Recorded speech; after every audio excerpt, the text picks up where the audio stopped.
მოგესალმებით, ეთერშია გადაცემა ზღვარი. დღეს ჩვენი სტუდიის სტუმარია ფილოსოფოსი, თბილისის სახელმწიფო უნივერსიტეტის პროფესორი, ფილოლოგიის დოქტორი ბატონი ლევან გიგინეიშვილი. მოგესალმებით, ლევან, მადლობას მოგახსენებთ მომბრძანებისთვის. სოციალ ჩემთვის თქვენი სტუმრობა ძალიან დიდი პატივია, მაგრამ თან ფილოლოგია როგორც მეცნიერება მე მინდა ჩემი თვალსაზრისით, აი როგორც ფსიქოლოგის ორი სიტყვა თქვა რა დამოკიდებულება მაქვს. ზოგადად თავის ტვინში არსებობს გრამატიზმის ცენტრი და ადამიანი მეტყველებას რო იწყებს რაღაც 1 წლიდან, წინახევრიდან 2 წლიდან, ეს არის ხილული სასწაული, როგორ აკეთებს, როგორ აგებს კონსტრუქციებს. რა თქმა უნდა, იმეორებს, რაც ესმის, მაგრამ უკვე თვითონაც იწყებს აგებას და ეს ისეთი ტემპით მიმდინარეობს, რომ თვითონ ნეიროფსიქოლოგები გაოცებულები არიან, რომ რა არის ეს, რა პროგრამა არის ასეთი ჩატვირთული ადამიანში, რომელიც მასში ენის და მეტყველების განვითარებას იწვევს. და მე აღმოჩნდა, რომ სიტყვას აქვს წარმოუდგენელი ძალა, ენერგეტიკა. ეს არის ისეთი ენერგია, რომელიც ძალიან დიდ ვიბრაციას იწვევს. სიტყვით შეიძლება განკურნო, მაგალითად ფსიქოთერაპიას. სიტყვით შეიძლება ადამიანი მოკლა და დაავადმყოფო. საკუთარ თავზე ნათქვამს, წყევლას, კრულვას, გინებას ძალიან დიდი ძალა აქვს და ის პირდაპირ ყველა უჯრედს ესმის და თითოეულ უჯრედს ეშინია ამ მილიარდობით, ტრილიარდობით უჯრედს, რომელიც ჩვენში არის. ასევე, რა თქმა უნდა, ლოცვა და კეთილი სიტყვა. ჩვენ გვაქვს ერთ-ერთი ყველაზე მძლავრი ინსტრუმენტი ადამიანებს, რასაც ქვია სიტყვა და ალბათ იოანეს სახარება ტყუილა არ იწყება, რომ პირველად იყოს სიტყვა არის თვითონ უფლის სახელი და სიტყვით იქმნება სამყარო და მარტო ამაშიც ჩანს და დღეს უკვე მეცნიერებაც, ფიზიკოსებიც მათ შორის ამაზე საუბრობენ და აი განსაკუთრებით ენერგიებს, ხელზე ორიენტირებულ ფსიქოთერაპიას და ენერგიებზე საუბრობს. ამიტომ მე მინდა ვისაუბროთ ფილოლოგიის როგორც მეცნიერების მნიშვნელობაზე, ქართული სიტყვის მნიშვნელობაზე და რა სად ვართ ახლა ჩვენ დღეს და რა არის გასაკეთებელი. ძალიან ბევრი რამ თქვით ახლა და ძალიან ღრმა შრევ შეეხება ადამიანის სტრუქტურას არ არის ასე ვთქვათ ზოგი ფილოსოფოსი ფიგურა ტაბულა რაზა არის აი არისტოტელეს აქვს ტაბულა რაზა ვარ თითქოს ცარიელი დაფა ვარ და რაც დაგვედება ზემოდან ასე ვთქვათ და რაც გამოცდილება გვექნება ის აისახება მარტო ამაზე და ასე არ არის როგორც ჩანს ხო ეს პლატონსაც ასე აქვს კანტსაც რომ ჩვენ თვითონ უკვე სტრუქტურით მივდივართ რეალობასთან შეხებაში ანუ იმიტომ ხედავთ რეალობას ასე რომ უკვე ვართ რა წინასწარ მოწესრიგებულები რაღაც თანდაყოლილი აპრიორული სტრუქტურები გვაქვს მოწესრიგებულობა და ზუსტად ამას აღმოვაჩენთ ხოლმე და ამას განვავითარებთ როცა ურთიერთობთ საგნებთან რეალობასთან კანტს ისეც კი აქვს რომ გარეთ არის თუ არა სტრუქტურა არ შეიძლება ვიცოდეთ ჩვენ მარტო ჩვენი შინაგანი სტრუქტურით მივდივართ და ჩვენი შინაგანი სტრუქტურაც გამოავლენს გარე სამყაროში ის ვიცით მარტო თორე შიგნით რა არის არც კი ვიცით ეს კანტის ესეთი თავისებური მოქცევა ამ იდეის, მაგრამ იდეა ეს არის, რომ ჩვენ ვაწესრიგებთ, ჩვენ გვაქვს მოწესრიგების პრინციპები ჩვენში. და ეს არის რაღაც კატეგორიები გვაქვს ჩადებული, ზოგად ადამიანური. და ენაც ამას ასახავს, რაც ენა იქმნება, რა თქმა უნდა, ენა კონვენციურია და ეხლა დავუშვათ ქართულ ენაზე ხელია და არ ვიცი, ინგლისურად hand არის და რა ვიცი, სხვადასხვა ენაზე სხვადასხვანაირად არის, მაგრამ ეს კონვენციურია, შეთანხმებითია, მაგრამ ის რომ მე უნდა შევქნა ენა როგორც რა სტრუქტურა, რომლითაც ვიმეცნებ რეალობას და რეალობა რაღაცნაირად ამ სტრუქტურით შემოდის ჩემში, ეს ძალიან საინტერესო მოვლენა არის და ეს იმასაც ნიშნავს, რომ სხვადასხვა ენის სწავლა ძალიან მნიშვნელოვანია და ამდიდრებს სამყაროს, იმიტომ რომ მე რო ვისწავლი დავუშვათ რუსულს, ან გერმანულს, ან ინგლისურს, ან სხვადასხვა ენებს, ან თუნდაც ძველ ენას მაგალითად, შემცე ვიწყებ რაღაცნაირად ახალი თვალით დანახვას სამყაროს, იმიტომ რომ იმ ენას თავისი სტრუქტურა აქვს, თავისი ნიუანსი აქვს რაღაცა. თავისი სტრუქტურა აქვს, თავისი სიტყვები აქვს, თავისი ლექსიკა აქვს, რომელიც არ თანხდება შეიძლება ჩემ ლექსიკას და რაღაცნაირად ვიმდიდრებ სამყაროს იმით, რომ სხვა ენაზე შემილია ფიქრი, სხვა ენაზე შემილია დავინახო რეალობა. მე ხან-ხან არის ენები ერთმანეთს ამდიდრებენ თარგმანი ლიტერატურა ზოგჯერ რომ გინდა გადმოსცე ის კატეგორია შენ ენაზე, არა გაქვს ეს და ფიქრობ, აი რა ტერმინი მოიგონო, რა შესატყვისი მოიგონო. ხან-ხან დროის კატეგორიებიც კი ჩდება ენაში, რაც ახალი ქართულში არის მაგალითად მომავალი დრო. და როცა დავიწყე ბერძნულიდან თარგმნა, გაჩნდა მომავალი დროის კატეგორია, კავშირებითი კილოს გამოყენებით და ესეთი რაღაც ეს დიდი ცვლილებებით რა უცნაური რამე თქვით. მომავალი დრო. ბიბლიას რო თარგმნა სახარებაზე მომავალი დრო არის, უცებ ვიწყებ რომ მომავალი შენთვის თუ ისეთ სიტუაციაში ცხოვრობ, რომ არ მოლოდინი იმდენად რაღაცა საჭიროებო საკითხები ეხლა გადასაწყვეტი, რომ მოლოდინზე ასე არ ფიქრობ, შეიძლება აღარ ამახვილებ ამაზე ყურადღებას და არც ქმნი ასე სპეციალურ კატეგორიას მომავლისთვის. მაგრამ როცა კონკრეტულად ძალიან ისე მნიშვნელოვანი ცნებაა შენთვის მომავალი მოლოდინი, შეიძლება აქ არის ესქატოლოგიური მოლოდინები, ამ დროს ხედავ ბერძნულ ტექსტს და იქიდან გადმოიღებ და როგორ გადმოიღო უფრო ზუსტად. ამიტომ უნდა შევქმნა კიდეც კატეგორია მომავალი დროის და იქნება ესეთი კატეგორია. ეს მეტყველება არის ვერბალური აზროვნება, ხო, როგორც აზროვნებს ადამიანი. ხშირად ისე ვერ მეტყველებს, იმიტომ რომ ზოგჯერ მეტყველება უსწრებს აზროვნებას, ზოგჯერ აზროვნება მეტყველებას, მაგრამ შეიძლება თქვენ თუ ეს სიტყვა ხო, მაგრამ სიტყვა შეიძლება იყოს არა გამოთქმული სიტყვა, არამედ სიტყვა შეიძლება დავარქვა აზრიც, აი რაღაცა აზრი, რომელიც ჯერ არ გამომითქვამს. და გამოთქვამდე უკვე ვიცი რისი გამოთქმაც მინდა და მე გამოთქმას წინ უსწრებს აზრი. ანუ სიტყვამდე რომ სანამ განვახორციელებ მას რომელიმე ენაში, ჯერ კიდე არის აზრი, რომელიც თითქოს სიტყვამდელი აზრი არის, რაც ინტუიტიურად ხვდები რომ ასეა და მე ამას გამოთქვავ კიდეც.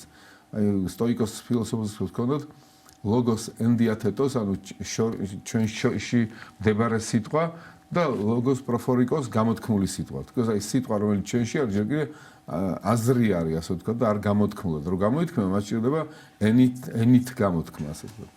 ენობრივი ფორმით. ხო, ეგ ძალიან მნიშვნელოვანია და სხვათა შორის აზროვნებაც არის ცალკე საუბრის თემა, მაგრამ რაღაცა წყაროსავით არის ადამიანი, მოედინება და მოედინება. ის ზოგჯერ არც იცი, როდესაც მიდიხარ სადღაც სასაუბროდ, როგორ უბრალოდ იცი თემა, რაზე ისაუბრებ, მაგრამ რა სიტყვი, თითოეულ სიტყვას მეორე სიტყვა მოყვება და ასე იქმნება რაღაცა კონტექსტი, ასე იქმნება ის ტექსტი, რომელიც ჩვენი შინაგანი მდგომარეობიდან მოდის და ეს ძალიან მნიშვნელოვანია, სხვათა შორის იგივე სიტყვით ამოთქმული საკუთარ, აი ახსარებაც ხო სიტყვა, რომელსაც ამოთქვამ და როგორც საიდუმლოებას მას თავისი წარმოუდგენლად დიდი ძალა აქვს, მაგრამ ზოგადად აღიარებას რაღაცის ისედაც თერაპიაში არის პირველი ნაბიჯი კურნებისკენ, ან კიდე პირველი ნაბიჯი განახლებისკენ, მოდი ასე ვთქვათ.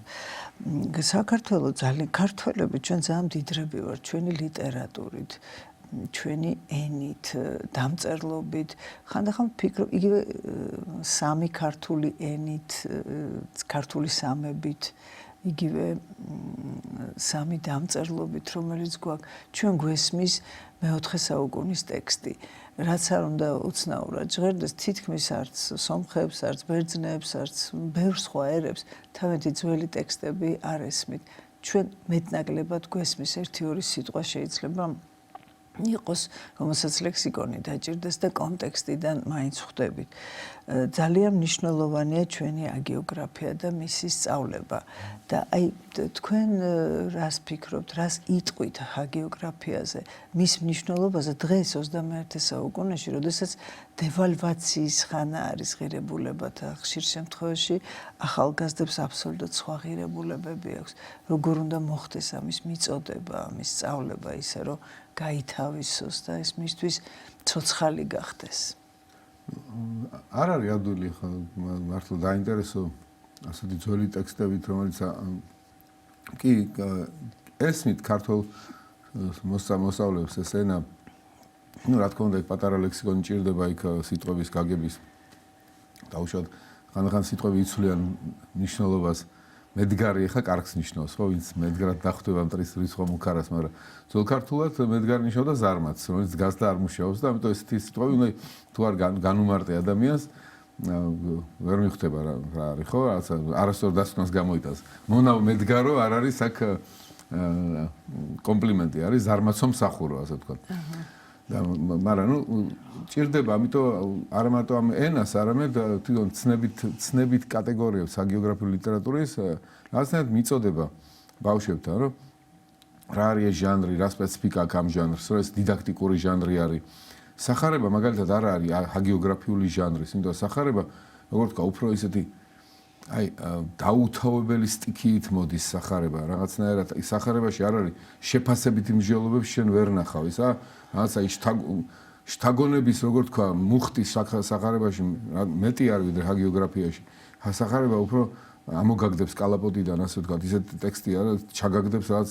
ბიბლია ზოგადად ჩაგაგდებს ისეთ გაურკვევლობაში როგორ თქვა მართლა სტიქი არის სიტყვის და შენ ხან სკანდალიზირებული ხარ ამ სიტყვებით ძალიან გვხდება ასე ვთქვათ არ შეფასება შეფასებითი მსჯელობა არ არის აი იქ მოთხრობილია ისტორია და არ გიგეჭავს სახარების ავტორი ეს ასე შეხედა ერთადერთ იონეს ერთადერთხელ აქვს შეფასებითი მსჯელობა იუდაზე იმიტომ რომ ქურდი იყო მაგრამ რას ნიშნავს ეს იმიტომ რომ ქურდი იყო არაა განმარტებული ქურდი იყო დაუშვათ ფულს იპარავდა და მე ამას რაღაცაში არ ვიცი იყენებდა თუ თავის თავს ქურდავდა იმითი რაც მეტაფორულადაა ნათქვამი რომ არ ფიქრობდა მარადიულზე და დროით რაღაც ამბებზე ფიქრობდა თუ ერთადერთი ნათქვამი შეფასებითი და ჰაგიოგრაფიაში სულ შეფასებითი მსჯელობაა ეს კარგი სამგზის სანატრელი სამგზის საწყალობელი რაღაც აი გიგეჭავს ჰაგიოგრაფიის ავტორი ტექსტი რომ ეს კარგია ეს ცუდია შავია თეთრია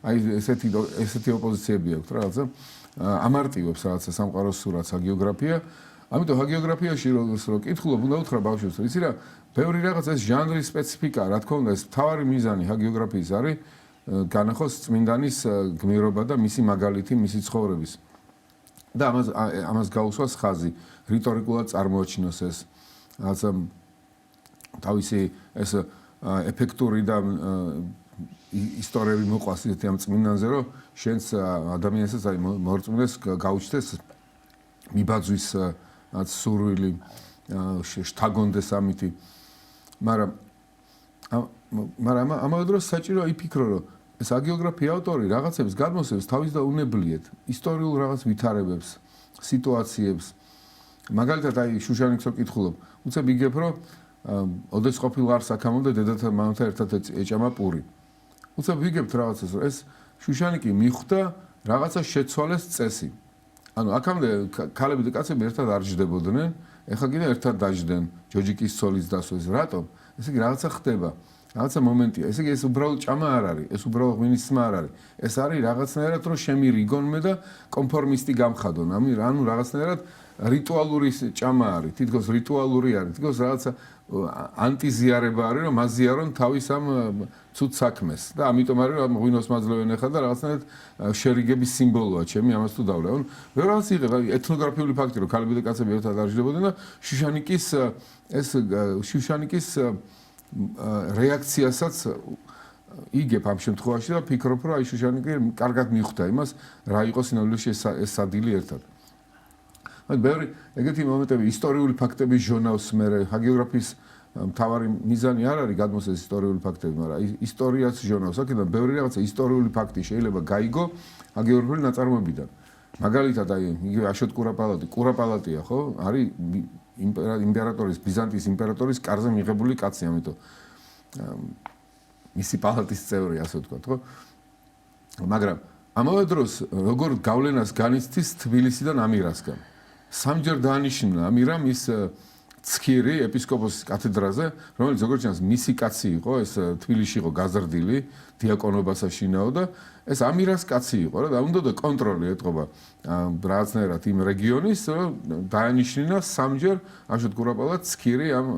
ეპისკოპოსად ეპისკოპოსს დიდი ძალაუფლება ჰქონდა თან ვერავინ ვერ იტანდა ამ ეპისკოპოსს ჩანს რომ ხალხი ვერ იტანს და მოძრობა უნდა აქედან მაგრამ უწევს აშოტ კურაპალატს ანგარიშის გაწევა ამირასთან ან ხალიფატის ორ იმპერიაში შორის გაჩხერილი მეფის ასე ვთქვათ აი ესეთი რთული პოლიტიკური თამაში რაღაც აი იგზნობა აქედან ჰაგიოგრაფიულ ტექსტიდან შეიძლება ასე ასე ცხადად ვერ დაინახო ეს დაუშვათ სხვა გადმოცემებში და უცებ ეს ტექსტი გაძლევს ამას, როცა მისი დანიშნულება ეს არ არის. ამავე დროს ხედავ რომ გიორგი მერჩულესთან აგიოგრაფიული ტექსტის დანიშნულება მარტო ის კი არ არის რომ წმინდანის ცხოვრება განახოს და მისაბაძი მაგალითი დაგანახოს მათი ამ შრომით და მოღვაწეობით და დაგაფიქროს მარადილზე. არამედ რაც იურიდიული მომენტებიც აი გიორგი მერჩულეს გრიგოლ ხანძთელის ცხოვრება იურიდიული დოკუმენტიც არის მერჩული ანუ რჯულის მცოდნე ეთქვა ნომოკანონი რო იცის და რაღაცნაირად მთელი გრიგოლ ხანძთელის ცხოვრების მანძილზე ლაიტმოტიური თემა არის რა ძალაუფლება აქვს მეფეებს და რა ავტონომია აქვს მონასტრებს აი სადამდე შეიძლება მეფე მივიდეს მონასტრების ავტონომიაში და როგორ იცავს მონასტერი თავის თავს რომ მეფე არ შეიჭრას მის პრეროგატივაში, რომ არის რაღაცა ზღვარი, სადაც მეფის ძალაუფლება უნდა გაჩერდეს. და ეს წითელ ხაზად გასდევს ფაქტობრივად იქნება გრიგოლ ხანძთელის ცხოვრება გიორგი მერჩულის მიერ, როგორც იურიდიული დოკუმენტი, აი პრეცედენტული სამართალი. შეხედე, აი გაშეთ კურაპალატს ამას არ მისეს უფლება აქ მოსულიყო თავისი ბრძანებით გამოეწვია დაუშვათ საბაიჩნელი მონასტრიდან, იმიტომ რომ საბა მიუთითა თავის ადგილზე, რომ იცოდე შენ დაუშვათ თეთრ სამღვდელოებაზე გაქვს გარკვეული ძალაუფლება და ამ სამღვდელოებაზე არ აქვს ძალაუფლება შავ სამღვდელოებაზე იმიტომ რომ მოყავს მე მაგალითები ხო რაღაც ანუ იურიდიული დოკუმენტიც იქნება და ხედავთ რომ გარკვეული დაძაბულობა საერო ხელისუფლებასა და სამონასტრო ხელისუფლებას შორის და ჰარმონიის ნახვის ძიების გზები ანუ ბევრი ძალიან ამას რომ აჩვენებ ბავშვებს ეს ტექსტი როგორც ვთქვა უფრო ცოცხლდება და საინტერესო ხდება და რაც ფანჯარა ხდება წარსულში და ხედავ რომ აი მე წარსული უფრო ახლობელი ხდება ჩემთვის გავიაზრე რაღაცები რაც აქამდე არ მესმოდა და ამ დროს თავარი დანიშნულებაც რომ შეხედე როგორი ქრისტიანები იყვნენ ამ დროს დაუშვათ ეს დღეს ესეთი დონის კონცენტრაცია ქრისტიანულ ცხოვრებაზე იშვიათი არის რაც აი საინტერესოა ეს უნდა დაინტრიგო ბავშვი ამ ტექსტებით. ამავე დროს ფილოლოგიურად დაინტრიგო. ანახო რომ თუნდაც ის რომ გრიგოლ ხანძთელი ერთ ხელნაწერში მოვიდა ჩვენამდე და ნახე რამ ხელა სიმდიდრეა ეს რომ ეს რო არ ყოფილიყო რამდენი რაღაც უბრალოდ გავგებარი იქნებოდა ჩვენთვის. წავიდით ტაოკლარჯეთში ვიმგზავრებდით, მაგრამ არაფერი არ გოცნებოდა. არ გაცოცხლდებოდა ეს ადგილები ამ ტექსტის გარეშე. ისე როგორც ახლა შეიძლება გაცოცხლდეს. ამავე დროს ფილოლოგიური პრობლემები შეიძლება იყოს, მაგალითად სხვადასხვა ხელნაწერში სხვადასხვანაირად იყოს აღწერილი, სხვადასხვანაირად იყოს ფრაზა გამართული. დაუშვათ წერი ასეთი რამე ვარსქენზე, რომელიც უკვე მასდეანობას მიიღებს, ბრუნდება ჰერეთში და უნდა თავის ნათესავები შეგებებოდნო, სანამ შევიდოდაო, რომ თავის ნათესავებთან ერთად შესულიყო თავის მაგალითად ცურტავში მეგონი, ხო? და რათა მათ გამო ვითარცა ერთგული სოფლად შევიდესო. ანუ ვითარცა ერთგული, რომ თითქოს აი ერთგული ვარ და აი ჩემ ნაცნობთან და შემოვდივარ და როგორც ერთგული ისე მოვდივარ თქვენთან. მაგრამ ერთ-ერთი ხელნაწერი ამბობს, რათა მათ გამო ვითარცა ერთი გველი, ვითარცა გველი სოფლად შევიდესო. გველიო, ერთგულია სწორი თუ გველია სწორი? მე ვფიქრობ, რომ ერთგულია სწორი, იმიტომ რომ ერთგულია სწორი, იმიტომ რომ ქარაგმის ამბავია. თავიდან ორიგინალურ ხელნაწერში იწერა ერთგული, მერე ქარაგმით იყო ერთგლი და გადამწერმა ჩათვალა ერთი გველი და ერთი მოაცილა მერე და როგორც გველი დაწერა, როგორც მზაკვარი გველი შემზორალი იყო, მაგრამ პირველ ვერსიაში უნდა ყოფილიყო ერთგული. და არის ეგეთი მომენტები ხელნაწერებში. მარტო ჰაგიორში არ რუსთაველთანაც სხვა ვარიანტებია და აი ბავშვი უთხრა რომ როგორ ფიქრობ, რომელი ვარიანტია შენი აზრით სწორი, ობიექტური, რომელი არის ავტორის ვარიანტი და რომელია შემდგომ ხელნაწერის გადამწერის მიერ რაც შეცვლილია ან ვერ გაგებული. და როცა ანახებ ასეთ პრობლემებს, ასე გაუცოცხლებ თითოეულ ამ მომენტს, ანახებ რაღაცა როგორ შეიძლება ისტორია აღადგინო ამ ჰაგიოგრაფიული ტექსტით, ისტორიული ვითარება. ეს ყველაფერი მოქმედებს როგორ ვთქვა, ინტერესდებიან ბავშვები რა მაშინ. და ძალიან მნიშვნელოვანია რომ ხდება ქართველების მიერ ამ ტექსტებში თავის გააზრება. აი, როცა აბოს ავტორი რომ ამბობს იონეს აბანიძე, ჩვეულებისა მამულისა სვლა, ხო, რაღაც ესე იგი ის ამბობს რომ ჩვენაც გადაუხვიეთ ამ ჩვეულებისა მამულისა სვლას და რა იყო ის რომ ქრისტიანობა არის ეს ჩვენი მამების რელიგია და ამავე დროს ჩვენ ვართ რაღაც ბოლო ფორპოსტი ქრისტიანული სამყაროსი შორიელი კვიდრნი ვართ, ანუ რაღაცა ამის იქით ქრისტიანობა აღარ არის. და ანუ ცენტრად აღიქმება კონსტანტინოპოლი და შენ ხარ პერიფერიაზე. თუმცა ამბობს რომ პერიფერიაზე კი ვართ, მაგრამ არაფერი ნაკლები არ ვართ ბერძნებზე. აი ეს რაღაც თვით აღქმა, სამყაროს აღქმას გიჯობ ქართველებს. ბევრი ეგეთი რამე შეიძლება გაიხსენო, რა თქმა უნდა. და ამ ყველაფერ ამას მოყვება რაღაც ის სამკაული და ის რა ვიცი, ალბათ დიდებულება, ის სიმფონია, რასაც ვეფხისტყაოსანი ქვია და ეს არც კი ვიცი რამდენად ასაკობრივად სწორად ისწავლება ზოგჯერ, იმიტომ რომ მე სხვათა შორის საკმაოდ სკოლა დამთავრებული მქონდა თითქმის 10-15 წლის მერე გავიარე ჰაგეოგრაფია დახელოვნების ინსტიტუტში, მასწავლებელთა დახელოვნების ინსტიტუტში, იმიტომ რომ დანაკლისგან ვიცდიდი ძალიან სკოლიდან და ვეფხისტყაოსანი როგორც სიმფონია, როგორც მუსიკა წარმოუდგენელი და ფილოსოფია და აი თუნდაც დასაწყისი რომელმან შექმნა სამყარო და რომელი არის მამა ღმერთი და სამივე ჰიპოსტასი პირველივე წინადადებაში არის, ისევე როგორც ბიბლია იწყება ასე, მართლაც არის ძალიან ბევრი რამ იდუმალიც ინტერპრეტირებადი სხვადასხვანაირად ალბათ ყველა ადამიანის მიერ, მაგრამ ქართველისთვის ერთ-ერთი ყველაზე მნიშვნელოვანი წიგნი ბიბლიის მერე, რა თქმა უნდა. და ვეფხისტყაოსნის სწავლებას და ვეფხისტყაოსანზე რა სიტყვით? ვეფხისტყაოსანი არ ვიტყოდი რა ხა ადრე ისწავლება, იმიტომ რომ ყველა თავისას ხედავს ამის ვეფხისტყაოსანში, როგორ თქვა, ყველასთვის მისაწვდომი არის. ბავშვმაც წაიკითხოს მისაწვდომი არის, ისტორია კარგი ხო? თვითონ ისტორია.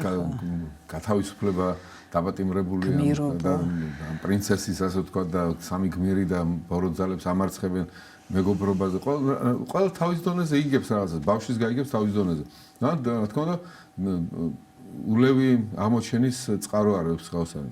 თვითონ შოთა რუსთაველი იმდენად გახსნილი იყო სხვადასხვა კულტურების მიმართ, ბევრი რამე იცის სხვა კულტურული ტრადიციებიდან. პლატონიზმი იცის, მაგალითად, როგორც ჩანს, გელათის სკოლაში უკვე პლატონური ტექსტები, ფილოსოფიური და მარტო პლატონიზმი არა, ფილოსოფიური ტექსტები ზოგადად უკვე ძალიან ღრმად ისწავლებოდა, ითარგმნებოდა პირდაპირ უშუალოდ ფილოსოფიური ტექსტები, არა მარტო ქრისტიანულ გადამუშავებაში, არამედ უშუალოდ ფილოსოფიური ტექსტებიც. და იქმნებოდა ტერმინოლოგია, იონა პეტრიწმას შექმნა ძალიან რთული ფილოსოფიური ტერმინოლოგია, რომელსაც შოთა რუსთაველიც იყენებს. იქ არისტოტელეს ნახავს, სტოიკოს ფილოსოფოსებს. იქ პლატონს პირდაპირ ახსენებს. პლატონისგან სწავლად თქმულსა, ხო, სიცრუე და ორპირობა ამნეს ხორცამერე სულსა და საინტერესოა რა, ავთანდილი, მანამდე სანამ ციტირებს ბიბლიას, მოციქულნი რაგვარ წერენ, ხო, რომ თქვენ სიყვარულსა მოციქულნი რაგვარ წერენ, იოანეს ღმერთის სიყვარული არის და ამას გულისხმობს. სანამ ახსენებს მოციქულებს, ვითეჟვანი ამაჟღერენ, მანამდე ახსენებს ფილოსოფოსებს, პლატონს და არისტოტელესაც გულისხმობს იქ, იმიტომ რომ არავიქ მცოდნა რას მარგებს ფილოსოფოს და ბრძნობისას პრაქტიკის მნიშვნელობა, თეორია კი არ მარტო, აი პრაქტიკა, რაღაცა ბაძვა, პრაქტიკა, ბაძვის იდეაცა, მართლმასო ბაძვენ, თუოდენ არ სიძვენ შორის ბნებიან, ეს მიმესისი არისტოტელური კატეგორია, ბაძვა, რომელიც შენ ხდის იმათ, რასაც ბაძავ. ხო, ამიტომ ბიბლიასთან და სახარებასთან ერთად გონებაში აქვს ფილოსოფიას. იქოს აი ერთმანეთს არ ეწინააღმდეგება ეს ორი პირიქით რაღაცნაირად ჰარმონიულად უნდა შეაერთო ეს ორი ტრადიცია ერთმანეთთან. რასაც იონა პეტრიწი აკეთებს მაგალითად გელათის სკოლაში. რუსთაველი უფრო შორსაც მიდის, იმიტომ რომ რუსთავმა სპარსული იცის და ძალიან კარგად ფლობს სპარსულ პოეზიას, სპარსულ კულტურას, სუფიური მისტიციზმი იცის. მე მაინც გონია რომ შოთა რუსთაველი იერუსალიმში ცხოვრობდა რამდენიმე წელი მაინც ალბათ, სადაც გაეცნო ყველაფერს. და იმიტომ იერუსალიმი იყო ის ადგილი, სადაც შეეძლო ამ ბევრი ესეთი კულტურა მოესმინა ამ კულტურებისთვის, სადაც გაცნობილი იყო ამას. არა გამოსული ჯვაროსნები ევროპულ კულტურასაც გაეცნო და გარკვეული გავლენა იქიდანაც შთაგონება უბრალოდ იქიდანაც მიიღო. და როგორც ამბობენ, მას აქვს გეოგრაფიული კიდე ასე წიაღსვლები, ისეთი მდინარეები დასახელებული, რომელიც მართლა არსებობს, თქოთ იგივე ინდოეთში, იგივე აფრიკაში, რომელიც შეიძლება ეს კარგად არ ვიცი ეს. და ასევე ვარსკვლავები და ეს გალაქტიკაზეც იმდროინდელი ყველანაირი ცოდნა აქვს. დიდი ენციკლოპედიური რაღაცა გონება ჩანს რუსთაველთან. და როგორია მისი თარგმანი, რამდენად არის შესაძლებელი აი ამის გადათარგმნა. თქოთ იგივე ის რაც ქართულში ისმინება, საერთოდ ეს ორიგინალში ხო განსხვავებულია, თქვენ ძალიან სწორად შენიშნეთ, რომ ენას თავისი ფილოსოფია მოაქვს, თავისი სუნი, თავისი გემო, თავისი ღირებულებათა სისტემაც ზოგჯერ, რომელიც ხან განსხვავდება, ხან არა ჩვენგან. აი როგორია მისი თარგმანები და რამდენად რთულია გადათარგმნა?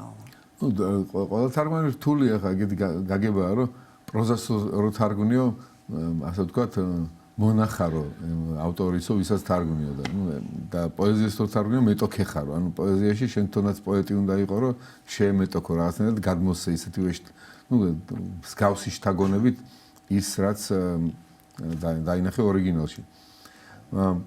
ნუ პროზაც არ არის ეგეთი, ეგრე პროზაში არ არის მონახარ ავტორის, იქაც დიდი შემოქმედებითი მუხტი არის საჭირო. რა თქმა უნდა, ამ პოეზია ძნელი სათარგმნია და ხანდახან სილამაზის გამო და შთაგონების გამო შეიძლება აზრის სიზუსტე და სიბასრე დაიკარგოს. ან რაღაცა ვერ მიხვდე რაღაც თუ მეორე მომენტია, რომ თუ რაღაცა ხედვა არა გაქვს წინასწარ და აზრი იმაზე, რომ რა შეიძლება იმ ავტორმა იფიქროს და რა ცოდნა აქვს თვითონ, შეიძლება ვერ დაინახო უბრალოდ ისაც იმ ავტორს უწერია. და ვერ შეამჩნია უბრალოდ. აი მაგალითად დავიღოთ შოთა რუსთაველს ეგეთი ციტატა, ეგეთი სიტყვა კარგი საეშმაკო. აი კარგი საეშმაკო ვერ გაიგებ ამას ეს რა არის. იმიტომ რომ თუ არ იცი კონტექსტი. კონტექსტი კი არის როგორც ჩანს აი ნეოპლატონური ლიტერატურიდან საქართველოში არის ამ დროს იონე პეტრეცის მაგალითად. იონე პეტრეცი უწერია რომ რაღაცნაირად ეშმაკს არ ხმარობს ბოროტის ძალის და დაცემული ანგელოზის მნიშვნელობით თავის ფილოსოფიურ ტრაქტატში. ის ამბობს, რომ დაიმონის მნიშვნელობით ამბობს. დაიმონი, იგივე დეიმონი ბერძნულში ფილოსოფიურ ტრადიციაში არ ნიშნავს ბოროტ სულს მარტო. შეიძლება ბოროტის იყოს, შეიძლება კეთილიც იყოს. შეიძლება იყოს კეთილი დაიმონი, შეიძლება იყოს ბოროტი დაიმონი, მაგრამ დაიმონი ნეიტრალური ამ ხრივ თუ არ დავუმატე კარგი და ცუდი არის ნეიტრალური კატეგორია. დაიმონი რაღაც ზეადამიანური რაღაცა, ზეადამიანი სული. შეიძლება კარგიც იყოს, შეიძლება ცუდიც იყოს. აი სოკრატეს დაიმონი მაგალითად არის კეთილი, იმიტომ რომ ის ასწავლის სოკრატეს რა არის არასწორი და აჩერებს. და ქრისტიანმა მოაზროვნეებმა მაგალითად იუსტინე მოწამე მეორე საუკუნეში თქვა, რომ აი სოკრატეს დაიმონი არის ლოგოსი. ქრისტე, რომელიც განკაცებამდე სოკრატეს ასწავლიდა რა იყო ცუდი. ანუ დაიმონი ამ ხრივ არ არის ცუდის გაგება. ანუ სიტყვა მიცვალა თავისი.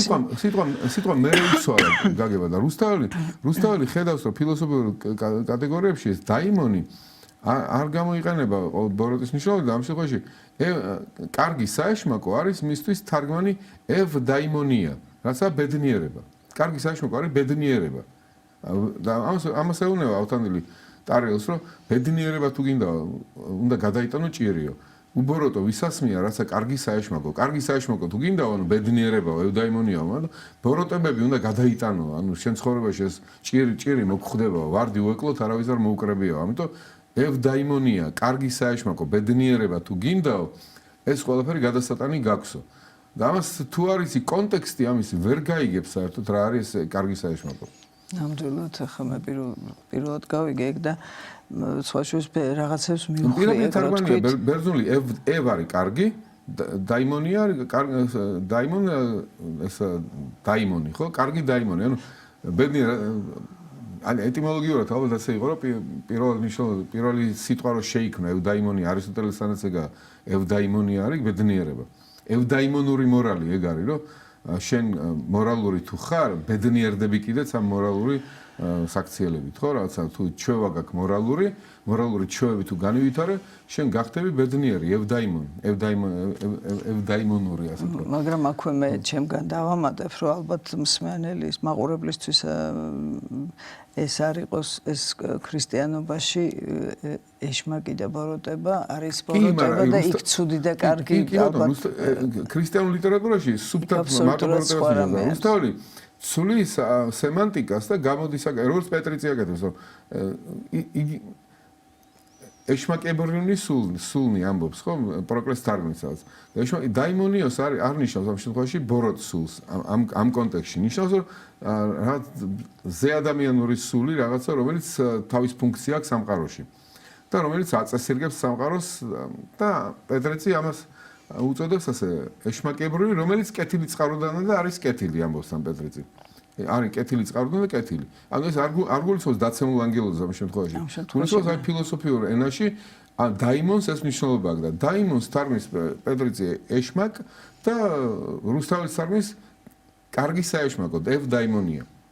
ანუ თუ არ იცი ეს რას გულისხმობენ, მაშინ იფიქრებ რას ლაპარაკობენ ამ პეტრიცი ან რუსთაველი ის რაღაცა ბოროტ შეიძლება კარგი იყოს რა თქმა უნდა და არა კონტექსტი სხვა არის მაგას რუსთაველის და სემანტიკა ამ სიტყვის სხვა არის ამიტომ სხვა რაღაცას იგებდა ბევრი ეგეთი რაღაცა უნდა იცოდე კონტექსტი რუსთაველის ფილოსოფიის იგივე სუფიური რაღაც მისტიციზმის მომენტები შემოაქვს რაც ეხა თუ არის სპარსული და სუფიზმი მე არ ვიცი სპარსული და სუფიზმის ისე ასე ვთქვათ პროფანულად რაღაცა ყურის მოკრის დონეზე შეიძლება თქვა ვიცი მაგრამ აი ეს სპარსულის მცოდნე გაცილებით ბევრს დაინახავს რუსთაველში ვიდრე არასპარსულის მცოდნე. მაგალითად აი ალექსანდრე გვახარიას აქვს სტატია ამაზე და რომ დაუშვათ როცა ტარიელი სულიერდება როცა გაიგებს ნესტანის ამბავს და გული წაუვა და ლაკინკირა მოკვდება. და მე სულიერდება და ლომის სისხლს დაასხავს ავთანდილი იმიტომ რომ წყალს ვერ იპოვის გვერდზე და მე ასე რამეს ამბობს რუსთაველი მართვითა ეხლა ვიტყვი ლალსა მზისაგან მას ფერი ეზარდებოდა ლალი და მზე და ფერი ეზარდებოდა ხო ლალის თვალი რომელიც მზეზე გაუშვა ლალის თვალს მას ფერი ეზრდება თუ კარგავს ფერს ფერს კარგავს წითელი აღარა ყვითლდება და ზარდებს სპარსულად არის ყვითელი ანუ ფერი ეზარდებოდა ყველაფერი ყვითლდებოდა ასე ვთქვა და ყვითლებოდა იგივე მზის ფერი ხდებოდა ეგ სუფიური რაღაცა იმიჯი არის ასე ვთქვა სახე რომ თუ ღმერთს უახლოვდება სუფი მისტიკოსი მისი სული კარგავს ადამიანურ ღვთისმსახურებას და ღვთიურდება ღვთიურთვისებას იძენს ანუ ესეთი მზევდება ასე ვთქვათ. როგორც ლალი მზის შუქზე, როგორც ოქროსფერი ხდება, როგორც ლალი კარგავს თავის სიცითლეს და ხდება მზისფერი, ასევე ეს მისტიკოსის სული ხდება მზისფერი, როცა ღვთისნაირი, როცა ის უახლოვდება ღმერთს. აი ამდაგვარი ეს სახეა გაკეთებული. თუ ვერ არის ის სპარსული და ეს სუფიური ეს იმიჯი სახე. მაშინ ვერ გაიგებ რას ამბობს. და იფიქრე აი ფერი ეზრდებოდა უბრალოდ რაღაცა ფერზე მოდიოდა და მარტივად გაიგებ ამას უფრო ხო რაღაცა. უფრო წითლდებოდა. ხო წითლდებოდა ხო. სხვათა შორის თქვენ და ძალიან დამაფიქრეთ და ალბათ ვეფხისტყაოსანზე ერთი გადაცემა და საერთოდ არ გვეყოფა საუბარი და უამრავი მისი მკვლევარი არსებობს. ქართველის და არაქართველის და ეს არის მართლაც შედევრი და ჩვენი დიდი საუნჯე, მაგრამ მინდა გადავიდეთ გრამატიკაზე და მის მნიშვნელობაზე. დღეს ამას ნაკლები ყურადღება ექცევა ზმნას მაგალითად. აი მე როგორც ფსიქოთერაპევტი, ადამიანი რა ზმნებსაც ხმარობს, ისე ცხოვრობს. ზმნა არის მოქმედება. და ქართული ზმნა საკმაოდ რთულია მისი სერიები, მწკრივები ერთი სიტყვით შეიძლება მიმართულება, მოქმედება, დგომა, განზრახვა, აი ყველაფერი იყოს ჩაწერილი ზოგ ზმნაში. იმდენად რთული ზმნა არის და ქართული აგლუტინაციური ენაა და სუფიქსებით შეიძლება იმდენ რაღაც გამოხატო და მიმოთი ხო, რაღაც მიმართულებები და ასე შემდეგ. პირის ნიშნები და არ არის ნუ ხა კავკასიურ ენებში არის კი ეს, მაგრამ ნუ სხვა ენებში ძალიან გაგიჭირდება ასე ერთი სიტყვით გამოხატო ამდენი კატეგორია. აი 4 პირიანი ზნები რო არის მაგალითად. 4 პირიანი და იმაშია სამანშუის დედნაცვალში ეს ჩოხა გამიკერვინებია. შენ, მე, ის, მას. ხო. გამიკერვინებო და ეგეთი მოქნილობა ძალიან ძნელია. სხვა ენაში მთელი წინლება უნდა თქვა. რო ეგ თქვა. კავკასიურ ენებში ვაინახურში ყოფილა, თორე 5 პირიანი ზნები, ხა მე არ ვიცი როგორ არის, მაგრამ ყოფილა ეგეთი. საინტერესო. ძალიან რთული არის ქართული ზნა, ამიტომ და პრობლემა არის ხანდახან კატეგორია რა კატეგორიაში გადმოსცე ქართული ზნები, ქალბატონი დაბანემელიშვილი ძალიან ბევრს მუშაობს ამ საკითხებზე და ეს რაღაცა თქვა რომ აი შეცდომა შეიძლება დაუშვათ მაშინ, როცა ინდოევროპული ზმნის კატეგორიებით გვინდა ახსნათ ქართული ზნაო. ეს კაი შედარება მოიყვანა ასეთი რომ აი წარმოიდგინო პარიზის რუკის ასე ვთქვათ გამჭირვალე რაღაცა პლასმასის გამჭირვალე პარიზის რუკის კონტურები რომ დაადო თბილისო და თბილისის ქუჩების აღწერა დაიწყო პარიზის რუკის კონტურებით. ხანდახან ეგეთი პროკრუსტეს საწოლივით არის ეს ინდოევროპული კატეგორიები ქართული ზნისთვის და უნდა ამოხვიდა ემპირიული მასალიდანო რა რაღაცა და მე შექმნა კატეგორია იმის მიხედვით თუ რა მოგცა ემპირიულმა მასალამ და კი არ დაადო ზემოდან რაც ინდოევროპული ენის კატეგორიები. ამიტომ ძალიან რთულია ქართული ზნა და მოითხოვს კლასიფიკაციის ასევე რთულ კლასიფიკაციას და შეიძლება გადახედვასაც ბევრ ალბათ რა თქმა უნდა, იმიტომ რომ დროსა და სივრცეში რაღაცები იცვლება რა თქმა უნდა და ალბათ გართულებისკენ არ უნდა წავიდეს, მithomedes კომუნიკაცია არის ვერბალური კომუნიკაცია არის უნიშნულოვანესი ადამიანებს შორის. ბევრ ენაში ინდოევროპულში ძალიან გამარტივება ხდება მაგალითად ამ კი რა თქმა უნდა მარტივდება დიდი ერების ენები მარტივდება აი დიდი ერების იმპერიული ენები მაგრამ ინგლისური ძალიან გამარტივდა. რატო გამარტივდა? იმიტომ რომ ამხელა მზე არ ჩადიოდა მართლა ამ იმპერიაში და უამრავმა ხალხმა დაიწყო ინგლისურად მეტყველება. ამიტომ რაღაცნაირად ის რთული რაღაც ფორმები იგივე ბრუნვები გამარტივდა, მაგრამ ორი ბრუნვა დარჩა, თო სახელობითი და ობიექტის ბრუნვა დარჩა, ხო? და სახელობითი და ობიექტის ბრუნვა ეს ბრალდებითი. და რატო? იმიტომ რომ ბევრი რო ლაპარაკობს, მე აღარ გინდა სირთულე სხვა ტიპის სირთულები ხდება. შექსპირის ენა აღარ იყოს. ხო, მაგრამ სხვა ტიპის სხვანაირად რთულდება ენა, მდიდრდება ენა. ლექსიკურად მდიდრდება, ცნებითად მდიდრდება. ანუ ის ფორმობრივად რო გამარტივდა, ეს არნიშნავს რომ ენა გამარტივდა. ენა მაინც მდიდარი რჩება და ცოცხალი ენას ამდიდრებს რა, რომ ცოცხალი სულიერი ცხოვრება. ამიტომ ილია ჭავჭავაძეს ამას ამბობს, ჩვენ გავღარიბდითო ენითო.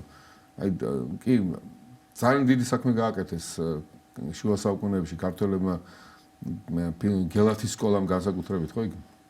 ივანე პეტრიძმა ისეთი ფილოსოფიური აპარატი შექმნა, რომ ნებისმიერი სირთულის ბერძნული ფილოსოფიური აზრის გადმოცემა შეიძლებოდა ქართულად.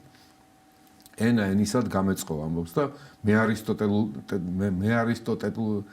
არისტოტელურაო ეს რამს ამბობს. ანუ შემეძლო ქართულ ენად ისეთი ენა გავაკეთე მესხვეინ დაბიორთაგანო ქუჩური და ასე ვთქვათ გლეხური თუ ჩვეულებრივი მეტყველებისგან განსხვავებული ფილოსოფიური ენა შევქმნიო, რომ მე არისტოტელურაო.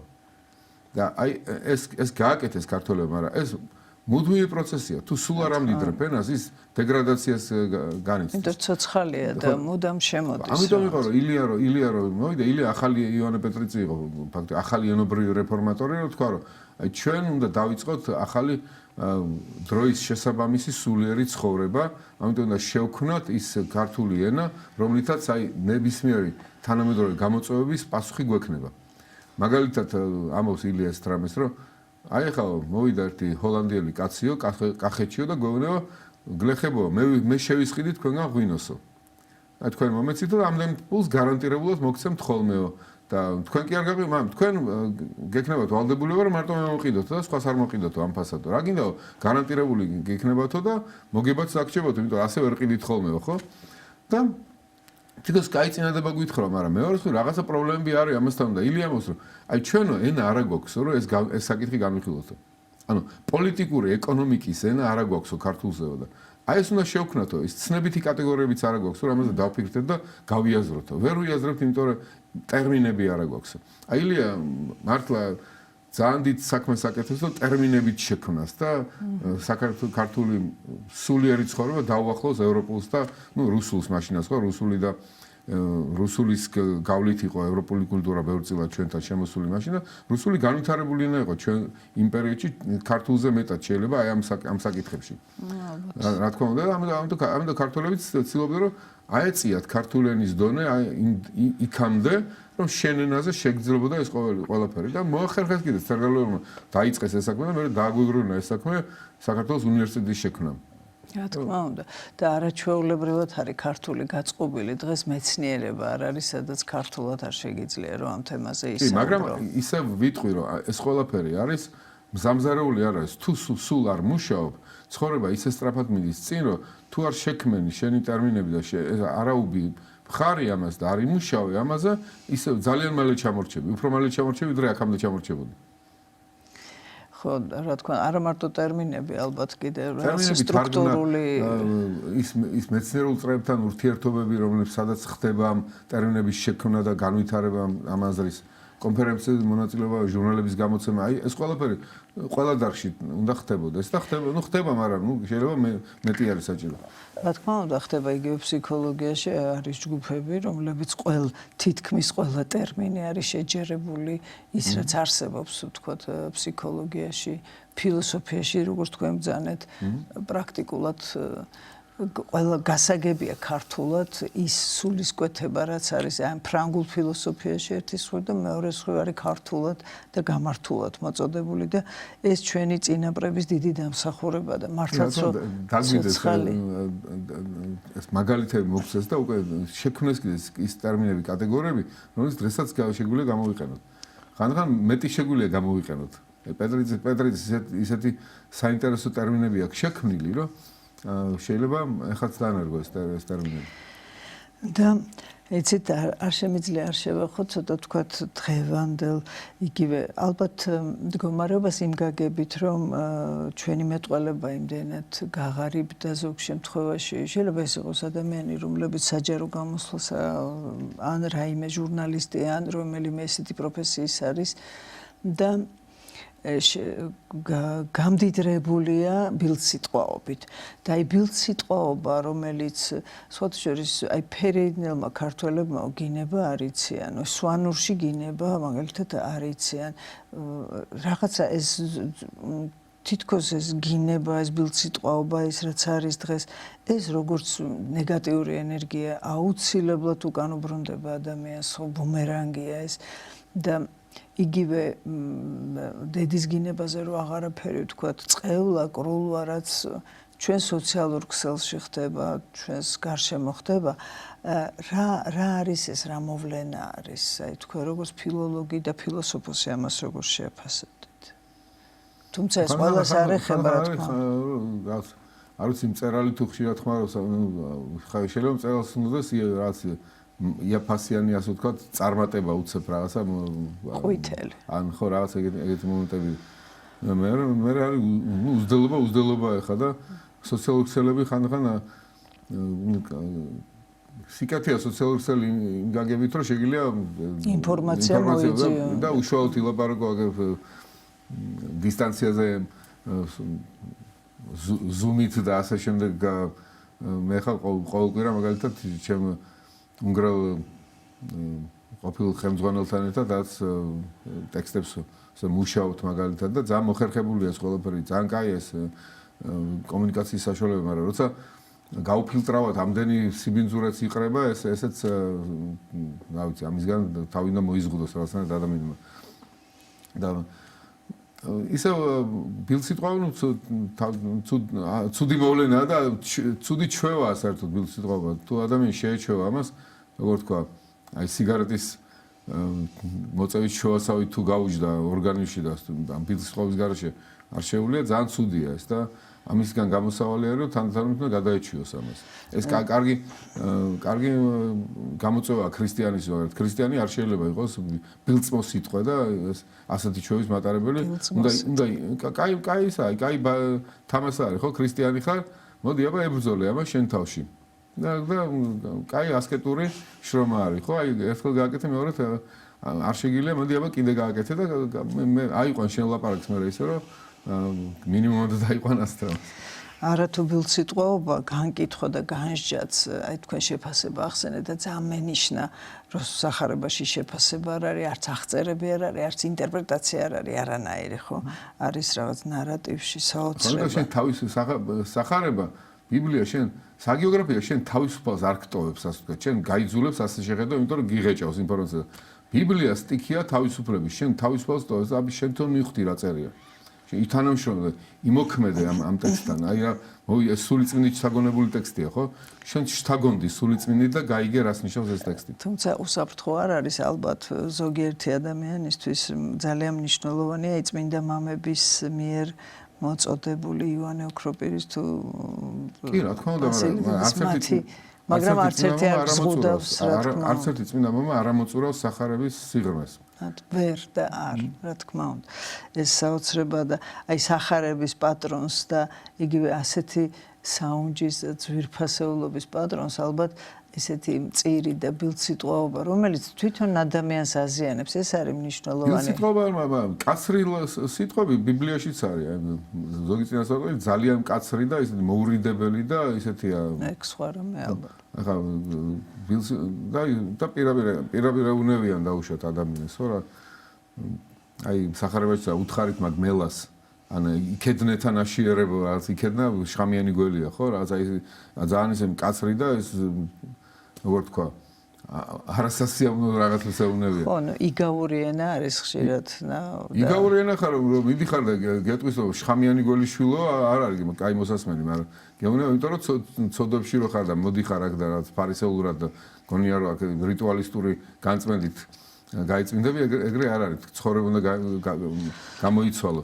და აქ ასე რიტუალზე ვერ დახურდავდები და ამიტომ იქედნის ნაშიერო, ანუ ცოდვის შვილო რაღაცა შხამიანი გველის შვილო, ძალიან ცუდი ისე როგორ თქვა, ძალიან ცუდად მოსასმენია ადამიანისთვის. ანუ თუმცა ალბათ საჭირო გამოსაფხიზლებლად. წინასწარმეტყველები ასეთ გამომაფხიზლებელ რაღაცნაირად უხეშობებზე მიდიან ხოლმე.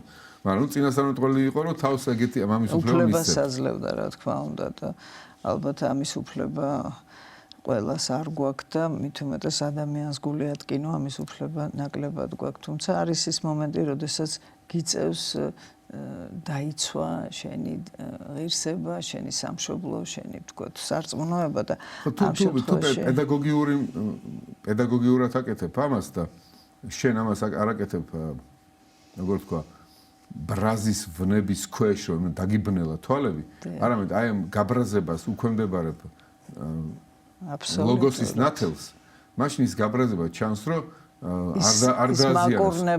არ დააზიანოს სხვა ადამიანს. პირიქით იმას გამოაფხიზო, ეს მიხვდება, რომ შენ ამათ პირადი ბრაზით კი არ აკეთებ, არამედ აკეთებ რაღაცა მისთვის ვაკეთებ. ძალიან უფალი რომ გამოაგდებს ტაძრიდან ფულის გადამცვლელებს და სახლით გამოუდგება. დარწმუნებული ვარ, ისინი ხვდებოდნენ, რომ ეს ამას არ აკეთებს ბოროტი რაღაცა პირადი ბოღმითან რაღაცით, არამედ რაღაც მათთვის აკეთებ. მსგავსი რამე არც აქვს მას და იმიტომ. ხო, მაგრამ ჩანს ყოველთვის აღქმადი არის ეს ადამიანისთვის, როდის არის ადამიანი ასეთი კაცრი და უხეში პედაგოგიური დანიშნულებით და როდის პირადი რაღაცა ვნებით თუ რა ვიცი. ხო, რა თქმა უნდა, ეგეთი ბევრი მაგალითია იგივე წმინდანების ცხოვრებიდან.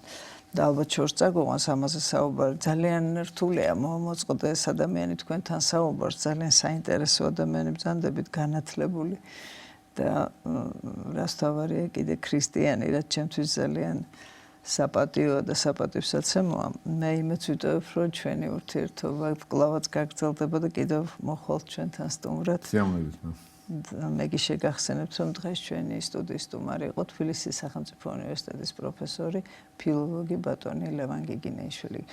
კარგად ბრძანდებოდეთ მომავალ შეხვედრამდე.